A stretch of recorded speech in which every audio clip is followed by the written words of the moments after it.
एक चीज बताऊं मैं, एक तो ना ये मुझे ना ये वर्ड यूज करने में बहुत डर लगता है, बॉटम बन गया, क्योंकि ये हम नहीं कह सकते, ये मार्केट के ऊपर डिपेंड करता है। एक बार ना निफ्टी आईटी का 6 महीने का चार्ट रखिएगा, क्योंकि ये चार्ट अपने आप आपको बता रहा है। और मैं सच बताऊं ना, मैं बहुत काफ़ी मार्केट से भी लोगों को जानता हूं जिन्होंने मार्च अप्रैल में सोचा था कि ये वो बॉटम बन गया, वहाँ से हम 10% गिरे। उसके बाद एक और रैली आई, उसमें लगा कि बॉटम बन गया, हम वहाँ से 10% गिरे।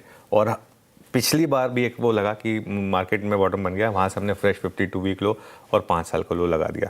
ये कहना मुश्किल है कि सेक्टर का बॉटम बन, लेकिन स्टॉक स्पेसिफिक मौके आ चुके हैं आईटी में, इसमें मुझे कोई डाउट नहीं है। और ये तो खैर हमारा व्यू पहले भी रहा है। अगर Q1 डिजास्टर्स रहा, जैसे कि केपीआईटी ने वार्न कर दिया है, या कोई और कंपनी, एक दो कंपनियों ने थोड़ी सी बॉडी लैंग्वेज से कहा है, तो एक और गिरावट मुमकिन है, पॉसिबल है कि एक और गिरावट हो। लेकिन आशीष, जो हमारा एक वन वे आईटी पर शॉर्ट का व्यू रहा था ना, अब हम उसको नेगेट कर चुके हैं और एक हमने एक शॉर्ट का व्यू लेने से बच रहे हैं। लॉन्ग करना है नहीं करना है वो आपकी मर्जी है, लेकिन शॉर्ट अब इस बार मैं शॉर्ट का व्यू नहीं ले रहा हूँ रैली में। हमने हर बार आईटी की रैली में फंसने से बचाया। आपको याद होगा 2 बार आईटी की रैली हुई थी जिसमें लोग आज भी फंसे हुए हैं, ठीक है। और एक व्यू लिया कि शॉर्ट, ठीक है, आईटी पर। लेकिन इस बार मुझे लग रहा है कि अब शॉर्ट नहीं करना है आईटी में। हो सकता है मैं गलत हूं और हो सकता है कि आईटी फिर 52 वीक लो लगा दे, ठीक है। लेकिन अब इस लेवल पर एक सेंस बन रही है कि अब शॉर्ट नहीं करना है, और स्टॉक स्पेसिफिक लॉन्ग करने के और निवेश करने के दोनों मौके हैं। सबसे बड़ा एग्जांपल है परसिस्टेंट।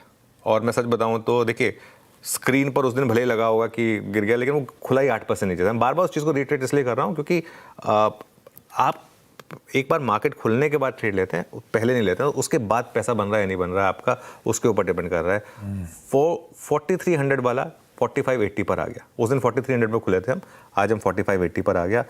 और सोमवार को 8% प्री ओपन में नीचे था, उसके बाद भी मैंने ग्रीन लिया था। मैं चेंज कर सकता था उसको, लेकिन हमने चेंज नहीं किया था वहाँ पर। और अब 4500 4600 पर देखिएगा आप, वही लोग जो शॉर्ट करने के लिए कह रहे थे ना, अब आपको लॉन्ग के व्यू आएंगे, देख लेंगे। और ब्रोकरेज व्यूज भी आएंगे 4500 4600 पे पॉजिटिव। इसके अलावा कोफोज, टाटा टेक और ओएफएसएस, ये हमारे 3 स्टॉक्स रहे जिन पर पॉजिटिव व्यू रहा है लगातार, कोफोज में, टाटा टेक में और ओएफएसएस में। कल इन्फोसिस और टीसीएस का प्राइस एक्शन काफ़ी पॉजिटिव था। बहुत दिनों के बाद रैली में हल्की सी भी रत्ती भर सेलिंग नहीं है। कल का इंटरडे चार्ट रखिएगा दोनों स्टॉक्स का, इन्फोसिस का और टीसीएस का।